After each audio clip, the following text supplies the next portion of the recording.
Et salut tout le monde, ici Unid, de retour sur une arène. Je sais que vous aimez bien parce que j'ai vu les commentaires sur ma vidéo précédente et j'ai vu que ça intéressait pas mal le monde. J'ai recommencé une arène en paladin, c'était l'autre jour en stream, je sais plus, genre lundi ou mardi. J'avais laissé à 4-0 et là j'ai continué un petit peu, en une heure finalement je suis monté à 11-1. Alors c'est un deck qui est vraiment extrêmement fort, hein. Je sais pas si c'est vraiment représentatif de ce que tout le monde pourra vivre en arène. En tout cas, des decks forts il faut les faire, il faut analyser quelles sont les meilleures cartes et les construire correctement. Je pense que ce deck là, bah, c'est un mélange d'extrêmement bonnes créatures et aussi d'une curve magnifique. Donc on va essayer de faire un 12-1 avec ce deck, puis derrière si on a encore le temps, pourquoi pas aller construire une autre arène. Comme ça, ça vous permettra à vous peut-être de votre côté de faire des meilleurs scores et donc d'avoir plein de gold. Avec les gold forcément il y a les meufs qui arrivent et après avec les meufs c'est on est le roi du monde quoi. Donc ça qui est bon. On va tryhard comme des gros porcs. Alors c'est fort, hein, Paladin franchement, c'est probablement la meilleure classe après Mage en arène. Là la seule game que j'ai perdu c'était contre un rogue, il m'a buté genre T5, T6. Il avait un deck agressif. Vous Mais l'avez sinon tout le reste cherché. c'est passé vraiment, vraiment chocolat crème quoi. Vraiment chocolat crème, j'ai eu que des départs comme ça, voilà c'est un bon exemple. C'est un départ de ouf. Je sais pas trop ce qu'on fait ici vu que c'est un mage, l'amasseur de butin il a moins de valeur. Alors oui on force le ping et comme on récupère une nouvelle carte, c'est comme si rien ne s'était passé. Mais est-ce qu'on pourrait pas choper mieux? J'ai quand même pas mal de tour 2 mieux que ça. L'acolyte je pense que c'est de toute façon moins fort que le rouage marteau, à part si j'ai un bord de vide à ce moment là. Mais en ayant deux bons tours 2 ça devrait pas arriver, avoir un bord de vide. Donc à la rigueur je vais pièce le lieutenant, jouer la masseur et après le rouage marteau, en espérant qu'une créature reste sur le board. J'ai pas trop envie de tenter mulligan away la masseur pour choper un truc que je pourrais pas jouer derrière. Voilà, mini robot blindé c'est bien meilleur. Donc ça va être lieutenant d'abord, mini robot derrière et on aura quasiment 100% de chance que le rouage marteau ait une bonne cible. Et quand le rouage marteau a une cible qui donne un bouclier divin, c'est juste free win. Salutations. Voilà, c'est un bon exemple. Alors là la masseur aurait été bien mais j'aurais fait la masseur, il aurait clean donc on peut pas vraiment considérer ça comme ça. Là dans tous les cas on va face parce qu'il n'y a pas vraiment de... Enfin genre, c'est pas parce qu'il... Ouais il pourrait ping ça et trade, mais du coup moi j'ai le rouage marteau quand même. Donc il n'y a pas de mauvais out pour moi. Ça nous permet de mettre un petit peu de pression. Alors je pourrais rouage marteau et trade ça comme ça. Ça je prends pas les 3 points de dégâts. Mais je pense pas que 3 points de dégâts, 3 points de vie soient vraiment importants. Ça va quand même nous coûter un ping de péter le monde bouclier divin, donc ça représente un peu de value. Derrière on a le sorcier, puis on a la combattante de la fosse, donc là ma curve elle est juste parfaite. Pièce T2, T2, T3, T4, T5. C'est un petit peu le rêve à partir du moment où les créatures que tu joues à chaque fois sont des créatures de qualité. Alors là il a pas Hero Power, c'est un petit peu bizarre. Donc on va juste faire ça, et je crois que je vais garder mon arme, j'en ai pas une autre dans la main, ouais dans ma main. J'ai que 3 ou 4 armes dans ce deck, j'ai l'arme 2-2 qui gagne plus 1 durabilité si tu gagnes un ajoute, j'ai la Quicksilver Champion et j'ai le régiment de bataille.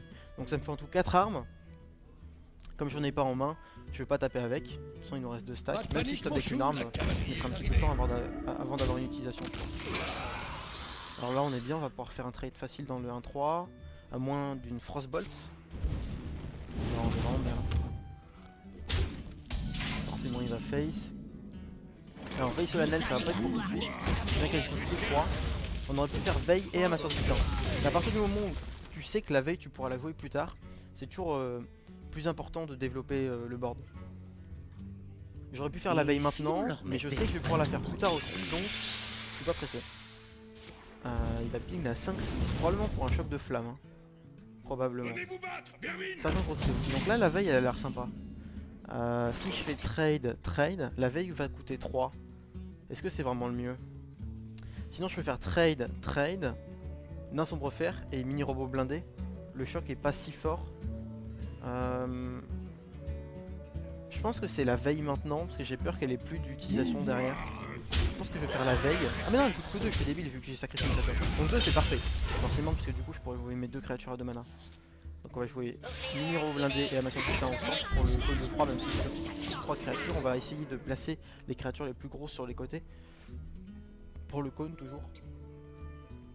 Donc là son choc bien évidemment est dégueulasse. Moi j'ai un super bon château avec le nain sombre fer acolyte.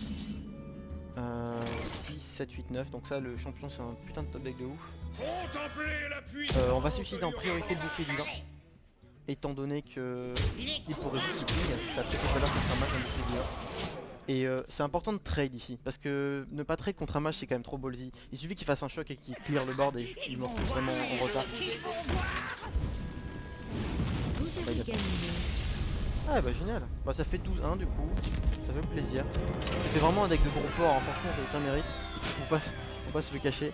Ça s'est vraiment bien passé, c'est pile poil ce qu'on veut, donc on s'en aperçoit hein, dans ces moments là. Les tours 1 en arène sont pas si importants. La plupart du temps je vois des gens sélectionner des gnomes lépreux, des sergents grossiers, des trucs comme ça. Si t'as mieux à côté, prends vraiment. Les seuls tours 1 qui sont corrects, c'est soit les tours 1 de classe comme le Mana Vrim, soit Mana Wimr, j'arrive pas à le dire, ou alors un croc zombie ou un 2-1 camouflage. Ça c'est vraiment les T1, les meilleurs T1.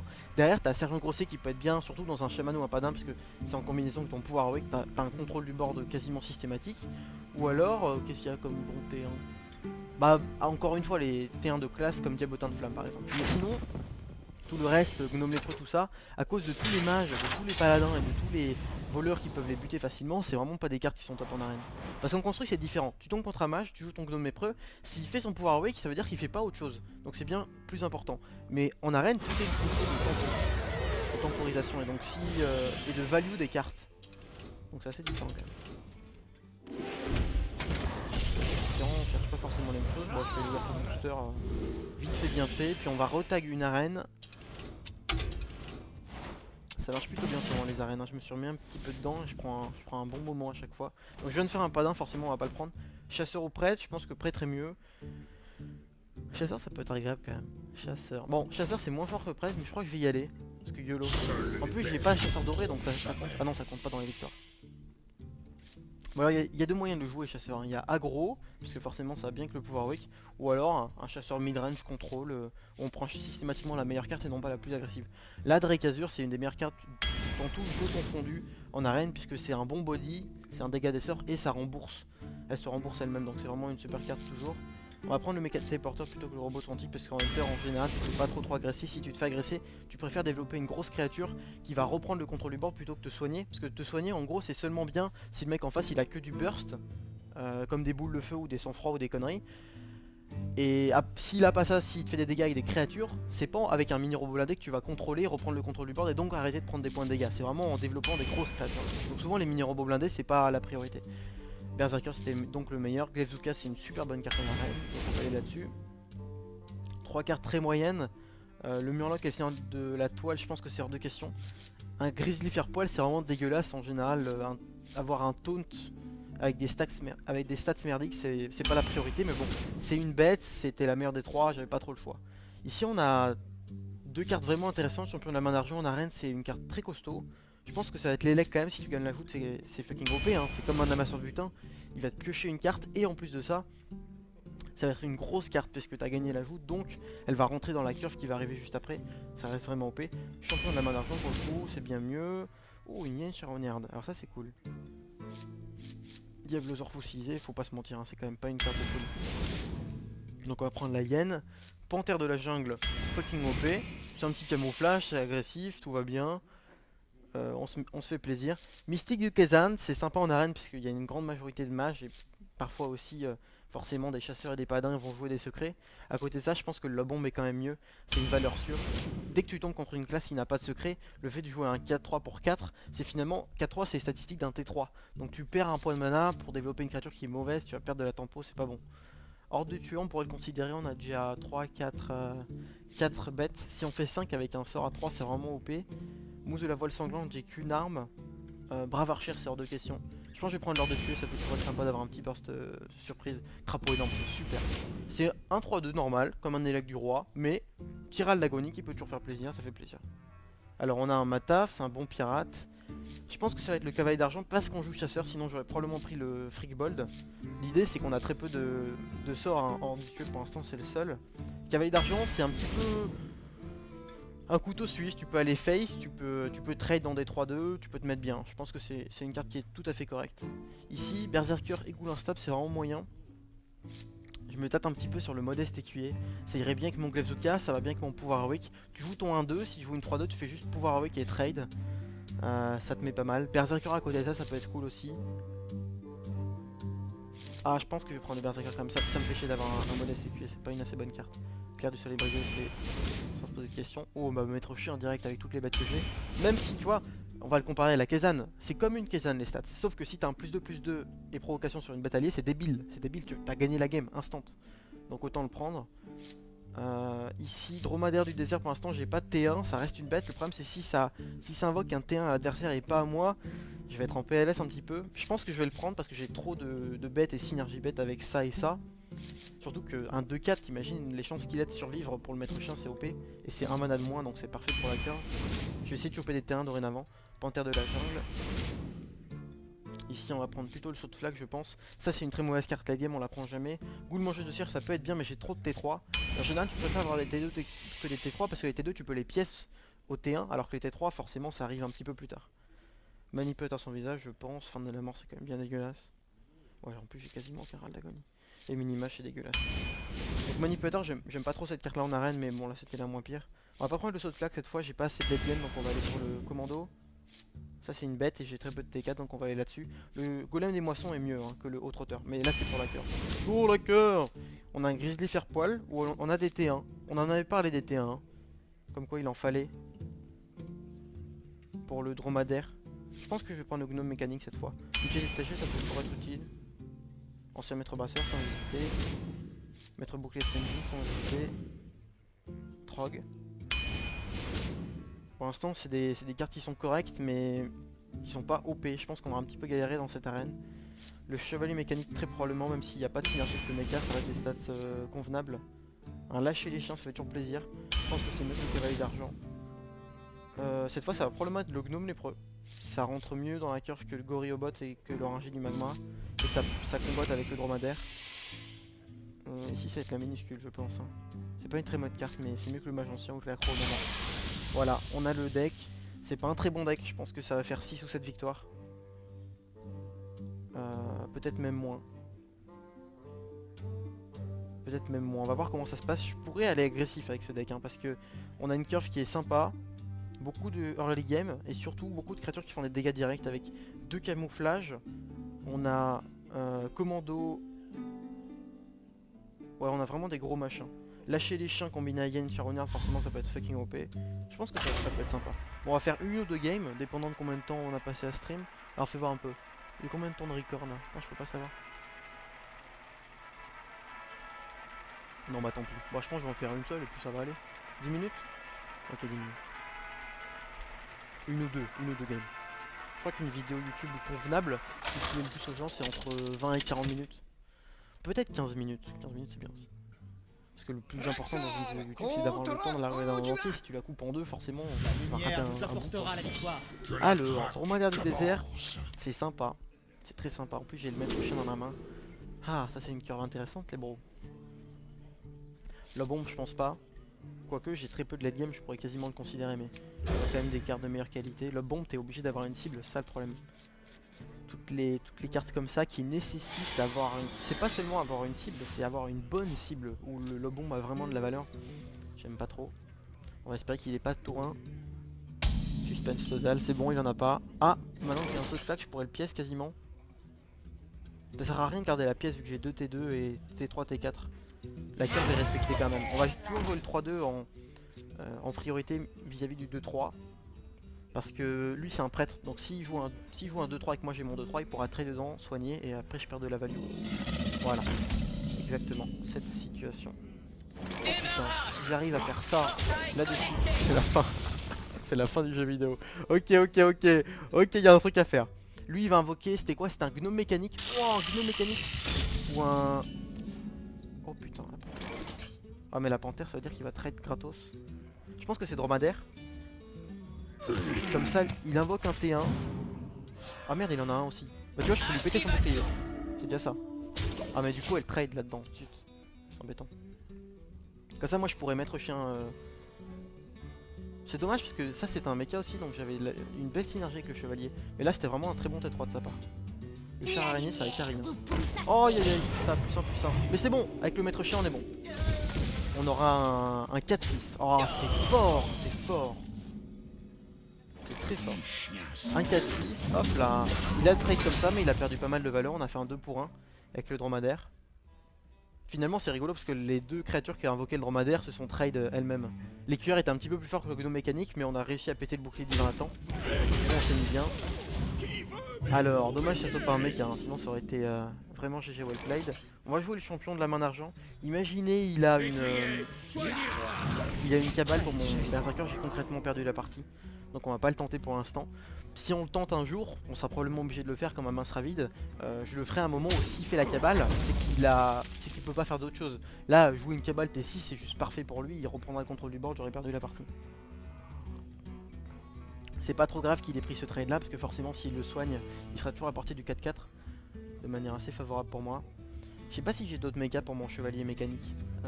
Je me souviens plus trop de ma decklist. Je dois réfléchir. Il n'y a pas de shredder il me semble. On va probablement le jouer dès qu'on a rien de mieux. La panthère et le cavalier d'argent ont l'air sympa comme ça, mais sur une nova sacrée je me fais quand même énormément rouler dessus. Peut-être qu'on va pas le tenter. Peut-être qu'on va pas le tenter. Bon alors il met un petit peu de temps. Il faut juste essayer en arène toujours de jouer autour de tout ce qui est probable. Les novas sacrées ce sont des cartes communes, donc elles sont très populaires. En plus de ça, dès que t'en vois une, c'est quasiment une priorité systématique. Tu vas la privilégier par-dessus plein d'autres choses. Alors qu'est-ce qu'on pourrait faire ici?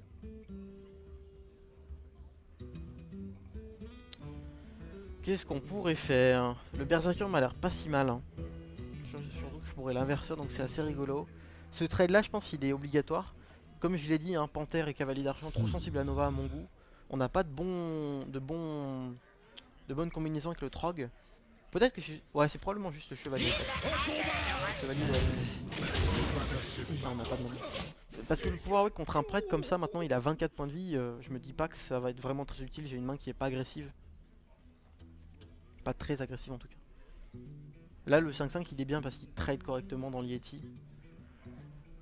Si l'Yeti va chercher le 4-1 et qu'il se fait soigner derrière, il sera à 3 PV, on pourra aller le buter avec l'écuyer plus le cavalier. Développer le trog avec. Ok. Ouais, il a un bon tour. Il a un très bon tour. On a... Oh, bouclier de Senjin, non. Alors, qu'est-ce que vous pensez de chevalier mécanique là-dedans, lui là-dedans. On fait... Ah, je sais pas. Peut-être qu'il faut buter lui. Parce que lui, il saoule. Le problème, c'est qu'il va le re-soigner derrière. Trog et Panthère, il trade dans le Trog. Enfin, il soigne lui, il trade dans le Trog. Il Nova. Il va rester lui en vie à 1 PV. Et il faut qu'il ait la Nova pour ça, c'est pas systématique. Si je fais bim bim, que je joue le Senjin et que je joue la Panthère, c'est la même chose en fait. Il va rester que le Senjin en vie. C'est la Panthère qui me met dans la merde. La Panthère, elle fait que. Je suis trop sensible à plein de choses. Sinon, c'est ça. Ah, ça j'aime bien. Ok. Ça j'aime bien. Et ça, et ça. Donc on trade le mecton, on trade le mecton. On va faire ça avec ça. Là maintenant, la Nova, elle tue tout sauf lui. Mais on a gardé le Trog et on a gardé la Panthère. Donc finalement, il claque sa Nova, moi derrière je peux remettre mes créatures qui étaient sensibles. Ça c'est méga relou. Oh le pire ça aurait été choix de Velen, c'était la fin du monde. Choix de Velen, Nova sacrée. Aïe aïe aïe. Mais là ça va aller. Everything's gonna be alright. S'il tape là-dedans, il crève pas. Il fait la Nova, il se remonte à 4, il peut le soigner et se mettre hors de portée de mon chevalier. Ça Je me demande... Vous allez adorer ma nouvelle recette. Ok, ça me va. Ah, il peut plus soigner maintenant. Ah, la classe. La classe totale. Bon alors, ici on a... Oh, le top deck, il est incroyable. Ok, on garde lui à 3 PV, comme ça il meurt pas à la Nova. Le top deck du Unid. On y va, Panthère, Face. Il nous a montré qu'il avait pas la Nova, donc on est content. Oh le lob bomb sur un 6-4 les mecs, c'est la fin des haricots. C'était 100% de son tour le Drake volcanique et moi j'arrive, bim. Non c'est trop de value ça, je suis en panique. On a 9, ils sont 12. On peut pas gagner des dégâts avec l'inverseur. Oh camouflage. Je crois que je vais camoufler lui après. Ou alors lui peut-être. Putain si je camoufle lui et que j'inverseur après ça fait 8 points de dégâts quand même, c'est rigolo ça. Ok, là il y a un truc à faire. Face, face, face. 5, 6, 7, 8, 9. 9, pardon. C'est ça qu'on va faire. Ouais. Alors, Berserker camouflage, c'est sûr. Maintenant, la question, c'est est-ce qu'on fait Hero Power ou Grizzly faire poil? Je crois que je préfère le Hero Power. Je préfère le Hero Power, on va dire, hein, potentiellement il a genre une Ocean Eye cercle de soins, j'ai envie de garder le plus de créatures possible pour rebuild le board derrière. Ça va être la priorité je pense. J'ai l'impression qu'on a volé la game comme des gros bâtards. Est-ce que j'ai raison? Parce que là sur un taunt il pourrait toujours survivre. Mais il a pas envie de taunt puisqu'il a envie de choper de la valeur avec son machin truc là. Allez hop là, on se met bien. Le berserker prend énervé. Bim.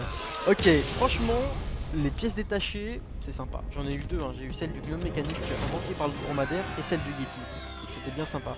En plus je fais des quêtes, mais on a tout, enfin. C'est énervant. Hein. Allez, une petite game pour continuer. Alors là, j'ai pas trop observé ma curve, fais voir. Ouais, donc j'ai vraiment très peu de late game. Peut-être que quand j'ai 1, 2, 3, 4, je vais garder mon 4. Parce que avec un deck qui a beaucoup de early game, si dans ta main t'as déjà de quoi faire un bon early game, autant garder ton late. Parce que c'est probable que tu vas top deck T1, T2, T1, T2, toute la game, et du coup t'arrives au tour 4, 5, 6, et t'as une mauvaise transition late game. Du coup dans ce genre de deck là, c'est correct de garder du late game en main de départ si t'as déjà un bon deck. Je suis un peu dans les extrêmes, mais c'est l'idée. Alors là, ça c'est un beau départ. Tu pièces le crapaud, derrière tu joues la hyène et tu suicides le crapaud et t'as une 4-3 pour 2 mana. Ça c'est fucking bon. Je vais virer le maître chien parce qu'on n'a pas une certitude d'avoir le contrôle du board. Oh là là, mon dieu. Mais il a tout cet homme. On n'a pas besoin du ras de l'agonie du crapaud. Peut-être que c'est pièce élect juste. Ça dépend de ce qu'il fait de toute façon le jeune homme. Là c'est là où le gnome lépreux est fort. Le gnome lépreux ou l'organisateur ou tout ce que vous voulez. Mais malheureusement pour ceux qui jouent des T1, dès que tu tombes sur un codard qui joue mage, bah boum, tu perds une carte contre son pouvoir. Oui. Oh oui. Du coup j'ai gagné le cavalier d'argent. Oh ça c'est OP ça. Là l'élec quand il te gagne la voûte, ça devient une carte tellement débilement forte que ça n'a aucun sens. Moi parfois je suis énervé, je me réveille la nuit, je suis énervé contre l'élec, je frappe le mur.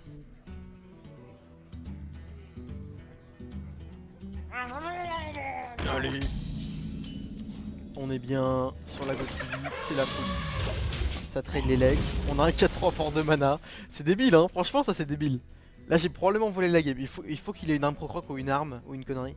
Il y a l'arme 3-2 qui buff les mechas quand elle crève, qui est fucking OP ici. Parce que en plus de ça on a vu tout à l'heure qu'il avait un Whirling Zapomatic dans son deck. Donc s'il tombe là-dessus c'est vraiment bien. Alors, si c'est tout sauf un 1-1, je vais jouer le cavalier d'argent plutôt que la panthère. Parce qu'on a vraiment envie de garder son board vide. Je crois que j'ai avec un lâcher les chiens donc peut-être que je parle un petit peu vite. On a le clair pour le buff si jamais je joue une créature qui a 3 points de vie. Sinon ça va être le haut trotteur juste pour respecter la curve. Mais pour l'instant on fait vraiment une belle sortie. Contre un chaman c'est toujours safe de clear le board. Alors forcément si t'as un lâcher les chiens c'est bien que le jeu il est plein de totems. Mais ça peut être tendu ça s'il a un lâcher les chiens. S'il a un Feral Spirit. S'il a un Feral Spirit ça va devenir un 3-5. Il a fait un éclair déjà tout à l'heure. En arène c'est quand même chaud d'avoir une synergie overload parce que les overloads en général sont des cartes assez dangereuses. Elles sont viables en construit parce que tu as le lava shock pour reset la dépense en surcharge, mais en arène tu perds tellement de tempo parce que les cartes en surcharge sont des cartes qui te font gagner un petit peu de temporisation le premier tour où elles sont jouées mais qui t'en font perdre énormément d'arène. Allez, pas de totem taunt. On se met bien, Trinquons ensemble. Ça c'est pas rentable. Ça vaut pas le coup ça. Sex bomb, ma sex bomb ça vaut pas le coup. Allez, Dracazur, on y va. Le top deck, ah tiens le commando ça aurait été sympa aussi. Dracazur c'est mieux que Berserker je pense. Ça met moins de pression sur le long terme. Mais sur le court terme ça me fait piocher une carte en plus. Donc ça élargit mon champ de possibilités. Je suis libéré de la maladie. Ça fait toujours être bien sympathique. Alors on a le trade et le pupiou. Ou alors, qu'est-ce qu'on pourrait avoir? Trade, panthère et clair. On s'expose un petit peu peut-être à la tempête mine de rien. Est-ce que c'est vraiment choquant d'utiliser le commando ici? Ça lui laisse une belle tempête de foot mais c'est pas si grave. Est-ce que c'est vraiment grave? Is it really bad? Moi j'aime bien le commando. Toujours trade. Regardez la différence de carte déjà. Je suis en train de rouler dessus allègrement. S'il fait une tempête il a plus que 4 points de mana. Il pourra développer un truc que je pourrais défoncer easy peasy avec Maître Bouclier de Senjin et Panthère de la jungle.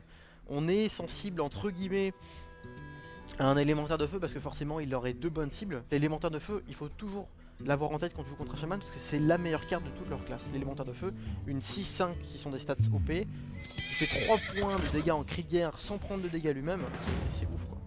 Et non. Donc là on pourra buff lui. Donc il faut toujours penser à l'élémentaire de feu. Si tu peux, entre 2 choix, prendre celui qui est le moins sensible, ça fait toujours plaisir. On a le dromadaire. Donc moi je me vois bien +1/+1 et Senjin.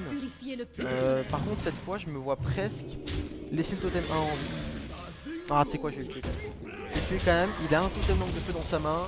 S'il fait totem langue de feu, trade dans le Senjin et tempête de foudre, j'aurais perdu mon Senjin en plus de tout le reste de mon board. Tout ça juste pour mettre 4 points de dégâts. Ça vaut probablement pas le coup. Le Senjin mettra plus sur le long terme. Donc là c'est quoi? C'est Maléfice Tempête? Ah non, c'est juste Esprit Farouche. Donc ça devrait aller quand même. Ça devrait aller, on a trade 4-1, potentiellement même lâcher les chiens, à voir. Est-ce qu'on a envie de lâcher les chiens les amis? C'est 3 créatures, peut-être qu'il aura jamais plus. Hein. Peut-être que c'est le max. On fait lâcher les chiens, crapaud, panthère, vu qu'on sait qu'il a pas d'AOE, faut capitaliser un peu là-dessus. Donc lâcher, on envoie le 4-1 qui a moins de points de vie. Et derrière je fais panthère, crapaud. On sait qu'il a pas d'AOE, on met tout ce qu'on a, on met le plus de pression possible tout en essayant de garder des ressources si jamais lui il top deck, parce que ça peut toujours arriver hein. Quand t'es contre un mage, tu sais qu'il a pas de choc, ça veut pas dire qu'il faut tout que tu mettes. Il faut que tu mettes un board qui soit suffisant pour trade tout ce que lui il a à jouer et pour mettre une pression suffisamment grande pour qu'il ait le moins de tours possible pour top deck son choc de flamme. Donc c'est un compromis à faire dans ta tête sur aller vite et en même temps rester safe. Ah j'ai plus de café, c'est la merde. Eh bah dis donc, ça y va les maléfices. C'est une bonne carte en général, mais là il les fait quand il est beaucoup trop en retard, donc forcément ça a moins de valeur. Alors d'abord moi j'aime bien les face, ensuite compter combien j'ai de points de dégâts. Oh j'ai pas assez, incroyable. Ça. Bon ça a l'air d'être bien parti quand même, je le vois mal revenir. Aile de mort, je crois que je peux lui faire la course. S'il a aile de mort. Je crois que je peux lui faire la course, surtout qu'avec mon dromadaire je vais invoquer un gnome mécanique ou un gnome lépreux, donc on se met fucking bien. Et puis mon crapaud il va faire un point de dégâts dans sa gueule aussi. Enfin souvent. Et non, ça ne suffit pas.